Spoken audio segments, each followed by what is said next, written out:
I absolutely love Metroidvanias. I love the sense of discovery, that feeling when you get a new ability and you suddenly realize all the places you can now go back to.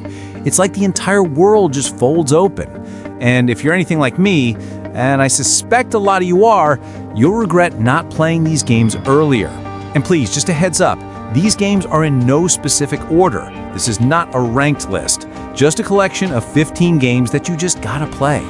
As always, I'm Daniel, and today, the 15 best Metroidvania games you should have played sooner. Starting off at number 15 is Prince of Persia: The Lost Crown. This is a 2.5D Prince of Persia from Ubisoft, which could have easily gone either way. But thankfully, Ubisoft Montpellier proved us all wrong. They, absolutely knocked it out of the park with this one. You're not actually the prince, Sargon, one of an elite group of warriors called the Immortals, and you're sent to the massive cursed city, Kaf, Mount Kaf, to rescue the kidnapped Prince Ghassan. And almost immediately, you realize the whole place is fractured by time. The movement is silky smooth. Everything from your basic jump and slide to the air dash you get later on feels incredibly precise and responsive. You can absolutely tell the team behind the Rayman Origins and Legends games made this. It has that same level of kinetic, joyful polish. And not only the movement, even the combat is just as good. It's fast, it's stylish, and the parry system is great. I mean, it's one of those games where you feel like an absolute badass when you perfectly parry a whole flurry of attacks and then unleash a massive finishing move. It's tough, but it's fair. What I really loved, though, and this is just such a smart idea for the genre, is the memory shard system. You can basically take a screenshot of a puzzle or an area you can't access yet, and it pins it right onto your map. It's a genius little quality of life feature that honestly more Metroidvanias should just steal. Yeah, The Lost Crown is a phenomenal return to form for the series, and more importantly, just a top-tier Metroidvania. If you skipped it, you really need to go back and fix that.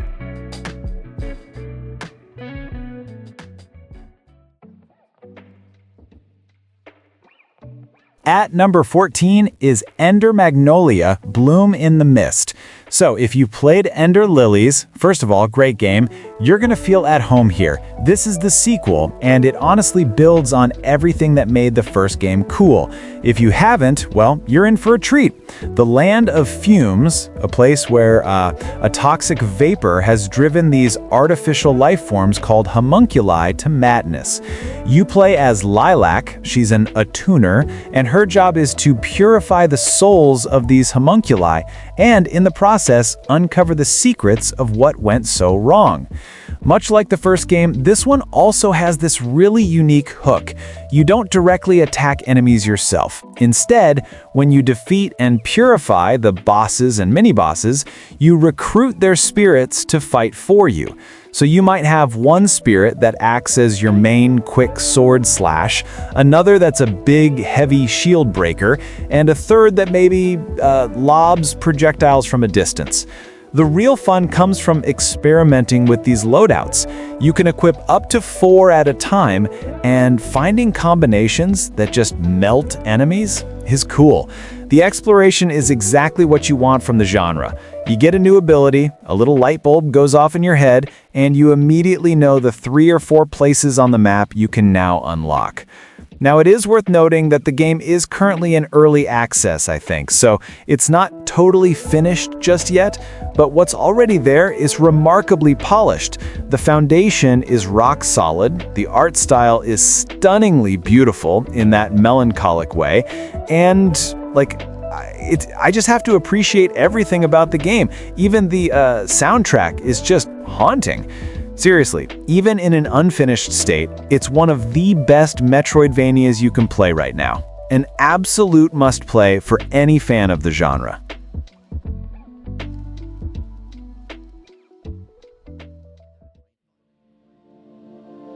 Next up at number 13 is Salt and Sanctuary. 2D Dark Souls? I mean, there's really no better way to describe it. And that's not a knock against it at all, it's a massive compliment. A shipwrecked sailor, that's you, and you're washed ashore on this completely cursed and forgotten island.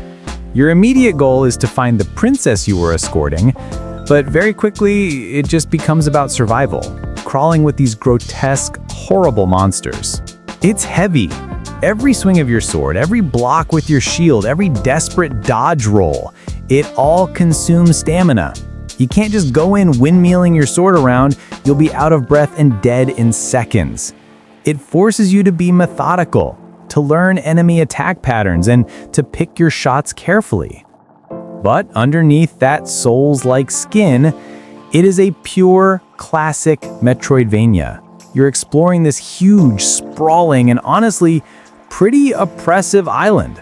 You'll find keys that unlock doors you passed hours ago, and you'll gain new brands that give you abilities like wall jumping or walking on ceilings, opening up entirely new sections of the map. There's build variety here. The skill tree is massive. It's a massive sprawling web that lets you spec into anything. I will say it is a brutal, challenging game. And what's crazy is this was mostly made by a two-person team. And they did eventually make a follow-up called Salt and Sacrifice, and it's not a terrible game, but it's just not the sequel many of us wanted. It leaned really heavily into a kind of mission-based, almost Monster Hunter-style loop instead of this big interconnected world. So if you're looking for that pure Metroidvania experience, yes, stick with Sanctuary. It's the masterpiece, and it is definitely worth 25 hours of your life.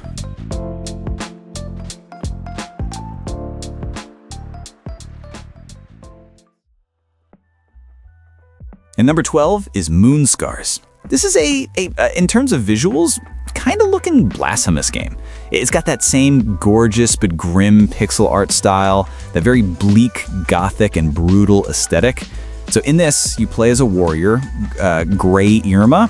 She's what's called a Clayborn, and basically a being sculpted from clay and brought to life, and her whole purpose is to find this entity called the Sculptor, and kind of figure out the mysteries of our own existence and why the world is so messed up.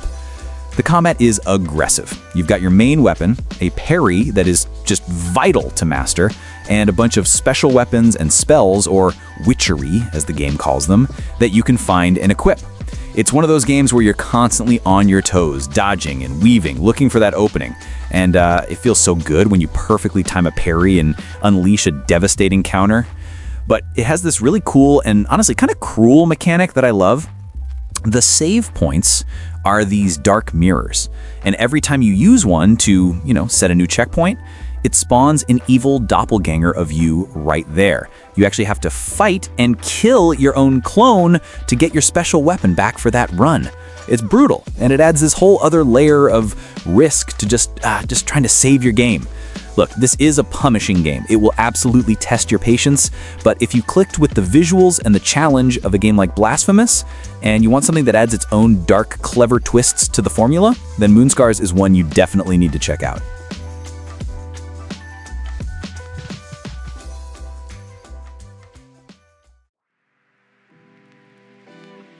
So up at number 11 is Owlboy. This one's a bit different. It's not as grim or as punishing as the last couple we've talked about. In fact, it's just overflowing with charm. You play as Otis. He's an owl, well, half owl, half boy, and he's mute. And right from the start, your heart just kind of goes out to the guy. He's an outcast in his village. Everyone kind of sees him as a failure, and he's just trying his best. And then suddenly, sky pirates attack, and it's up to Otis and his one true friend to, of course, save everyone.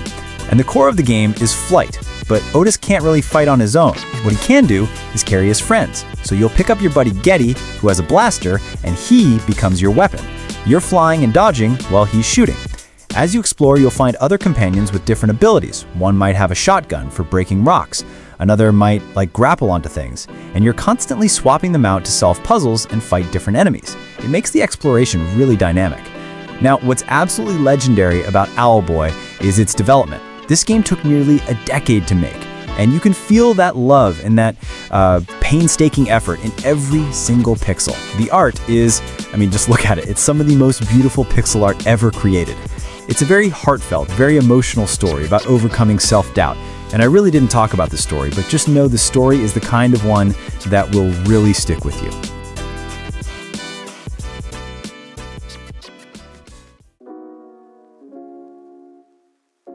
At number 10 is Bloodstained Ritual of the Night. If you're a fan of this genre, you know this name, you have to. Castlevania Symphony of the Night, the very game that put the Vania in Metroidvania. This is from the people who made Symphony of the Night. This whole thing was born from a massively successful Kickstarter, and the pitch was basically, hey, the publisher won't let me make another classic Castlevania, so let's just do it ourselves. And that is exactly what this is. You play as Miriam, a shardbinder who's afflicted by an alchemist curse that's slowly crystallizing her body. She has to journey to this massive demon-filled gothic castle to confront Jeeble, another shardbinder who has summoned it to get revenge on humanity. Sound familiar? The RPG elements, the loot, the secret breakable walls, it is all here. It feels like coming home. But the main gimmick is that it's got something called the shard system, making you not only find a double jump power-up in a hidden room, you are literally ripping powers out of almost every single enemy you kill. You can absorb their abilities, so you can get a projectile shard that lets you throw fireballs, a manipulation shard that lets you summon a ghostly familiar, a passive shard that boosts your stats. The level of customization is it's insane. You can tailor Miriam's moveset to exactly how you want to play. It is the great example of a game for an Igavania fan. It's everything we loved about those classic games, but bigger, more polished, and with a ridiculous amount of content.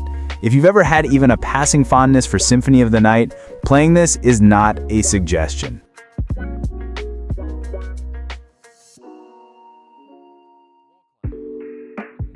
On to number 9, we've got Eterna Noctis. You are the King of Darkness, locked in this eternal curse where you have to fight the Queen of Light forever. Every time one of you dies, you're both reborn to continue the war. The whole game is your quest to break this cycle by reclaiming your lost power. But before we go any further, I need to be perfectly clear that this game is brutal. This might just be the single most challenging game on this entire list. And the focus here isn't so much on the combat. I mean, the combat's fine, it's good. But the real game, the heart of Eterna Noctis, is the platforming, and it is some of the most demanding, pixel-perfect, masochistic platforming I have ever experienced in a Metroidvania. Think Path of Pain from Hollow Knight, but that's like the baseline difficulty for a lot of the challenge rooms here. It's all about mastering your movement, especially your teleporting arrow ability. You'll have to shoot an arrow through a maze of spikes, teleport to it mid-air, get your double jump back, air dash, all in a split second. It's one of those games that demands absolute perfection, and you will definitely die many times. They even patched in a second, more accessible difficulty called Eterna Mode. It doesn't make the game easy, not by a long shot, but it rebalances some of the more frustrating sections to be a bit more forgiving. The original ultra hard mode is still there. It's called Noctis mode, so you can choose which one you want. So if you're the kind of player who looks at a screen full of spikes and saws and just grins, then Eterna Noctis is your game. It's a massive, beautiful, and an incredibly demanding Metroidvania that absolutely deserves your time.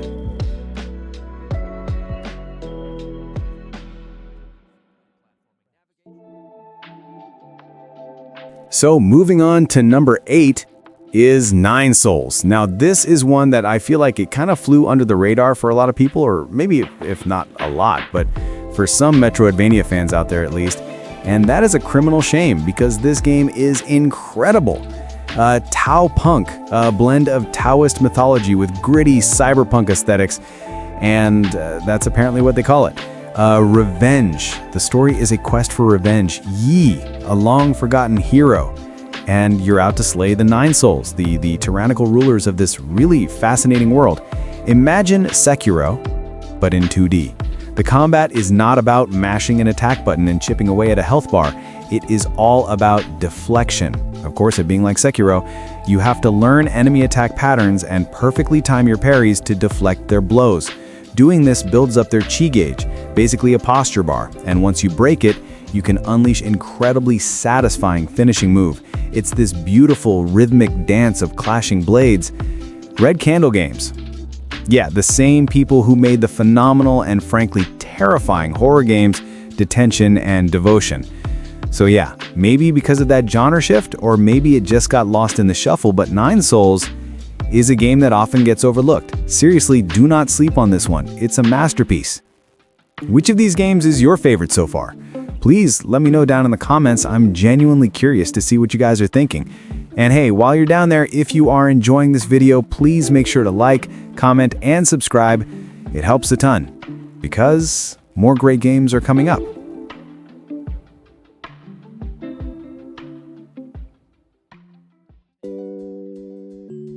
At number 7 is Dust, an Elysian Tale. This one's a bit of an older gem, so you wake up as Dust, this mysterious warrior who, yep, you guessed it, has amnesia. You're immediately joined by a sentient talking sword called the Blade of Ara, and its loudmouth little guardian Fidget.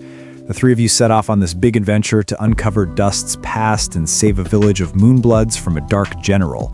Dust feels less like a traditional Metroidvania and more like a 2D character action game, like a Devil May Cry or a Bayonetta. It's all about air juggling, dodging, and racking up these insane screen-shaking combos. The core mechanic is this whirlwind spin attack you can do, the Dust Storm. And Fidget, your little sidekick, she can shoot these little magic projectiles. You combine the Dust Storm with her projectiles, and it creates this massive vortex of death that just fills the screen, hitting enemies dozens, even hundreds of times. It is so ridiculously over the top. To cut the long story short, Dust and Elysian Tale is a very, very great Metroidvania.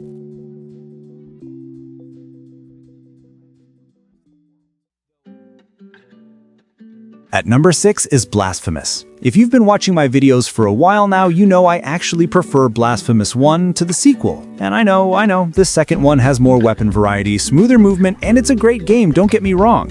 Blasphemous 2 is a fantastic Metroidvania from a purely mechanical standpoint. But for me, it lost a tiny bit of that laser-focused, oppressive identity that made this first one so unforgettable. There was just something about the purity of the vision here that just never left me. This game is a mood. It is steeped in this incredibly dark, beautifully grotesque art style inspired by Spanish religious paintings and history from the likes of Goyer. It's filled with imagery of martyrdom and suffering, and I absolutely love it. Every single screen looks like a macabre painting you'd find in a haunted cathedral. The penitent one, the sole survivor of a massacre, a silent knight in a pointed helmet on a pilgrimage across the cursed land of Custodia. The entire world has been twisted by a supernatural force called the Miracle, which doles out blessings and curses in equal, horrifying measure. It might answer a prayer for piety by turning a person into a giant knotted tree that's constantly being struck by lightning. Every swing of your sword, the mea culpa, feels heavy. You can't just cancel out of your animations. Every swing is a commitment. It makes you respect the enemies. Landing a parry and following up with a visceral execution, it never, ever gets old. Of course, even the platforming is tight and demanding, and the world, just like I said earlier, is dripping with cryptic lore and horrible secrets to uncover. Every item description, every tormented NPC you find adds another layer to this fascinating, broken world. It's a pilgrimage of pain, honestly, but in the best possible way. The challenge isn't just there to be hard, it feels thematic. You are supposed to struggle. Your journey is a penance, after all.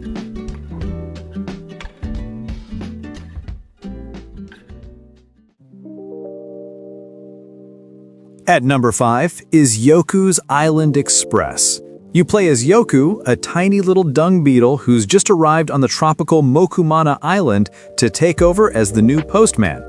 The only problem is the island's ancient deity is sick, causing earthquakes and storms, and it's kinda up to you to fix everything. You don't have a jump button. Instead, the entire island is this massive, interconnected pinball table. You move around by hitting these color-coded flippers and bumpers that are just built into the environment.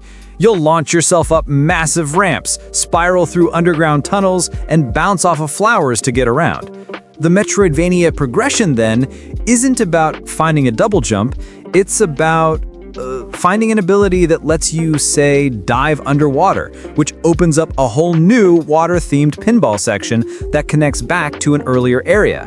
Or you'll learn to attach explosive slugs to your ball to blow up rocks that were blocking a path.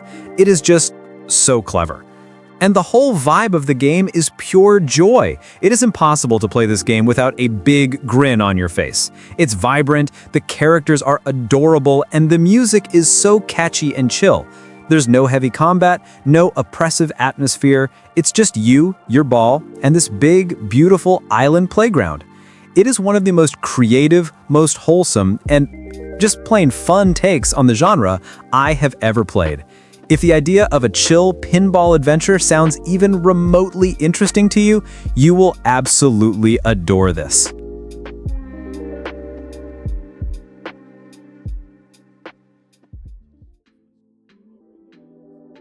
So next up at number 4 is Grime.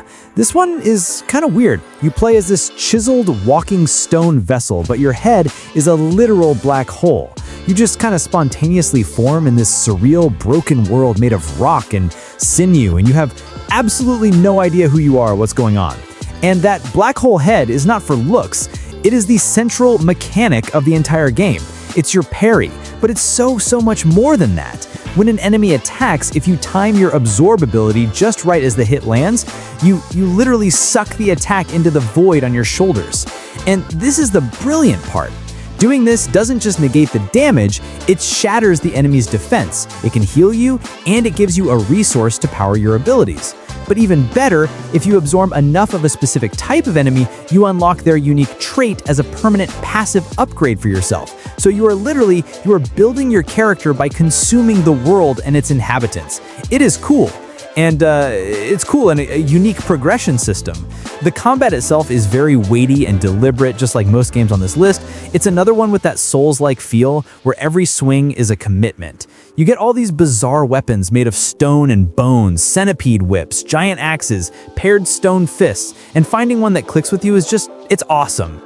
And of course, we have to talk about the world. It is a masterclass in surreal environmental design. It's this bizarre landscape of giant petrified fingers, weeping rock faces, and pulsating nerves. It's haunting and completely unforgettable. If you're looking for something that is mechanically unique, challenging, and just unapologetically strange, Grime is an absolute must-play.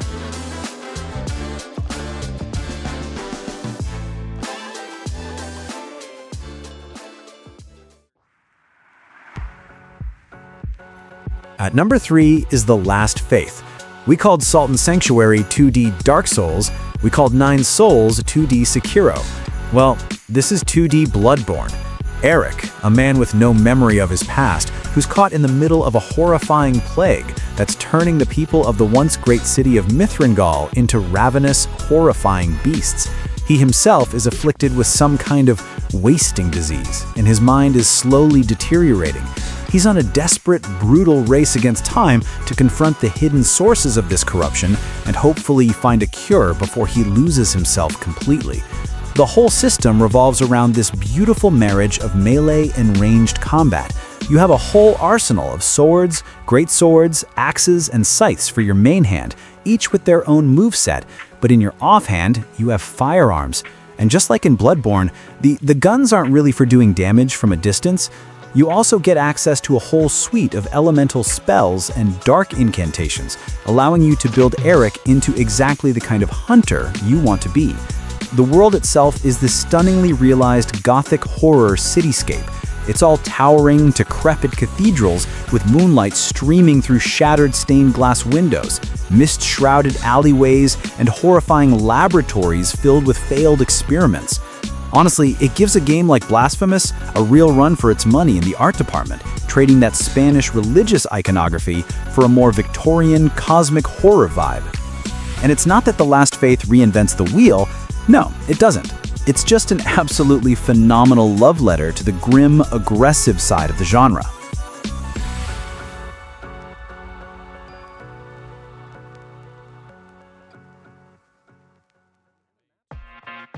Next up at number 2 is Ori and the Will of the Wisps. Blind Forest was already a masterpiece. It was beautiful, the platforming was tight, and most importantly, a very phenomenal game. This is the Will of the Wisps, and it did everything better. The story picks up right after the first game. Ori and his new friend, the little owl Ku, are flying together when a terrible storm separates them, and they're stranded in a new blighted land called Naiwin. And so begins Ori's journey to find Ku and heal this new, dying world. The platforming in Will-O-the-Wisps is just like in the previous game. You are flowing through the environment, grappling into a launch off an enemy projectile, into an air dash, into burrowing through the sand. The combat might just be the biggest evolution for me. They completely overhauled it. In the first game, it was fine, but here, it's a full-on system. You find and equip different spirit shards and abilities, kind of like charms in Hollow Knight. You can equip a spirit edge for fast melee slashes, a giant spirit hammer for heavy ground-pounding attacks, a bow. You can completely customize your loadout to your playstyle. It adds so much depth. The animation is fluid and expressive, the world is vibrant and alive, it's just a work of art. It's the total package. It's a game with a massive, massive heart that might probably make you cry. It has some of the best platforming in the history of the medium and a world you'll never forget.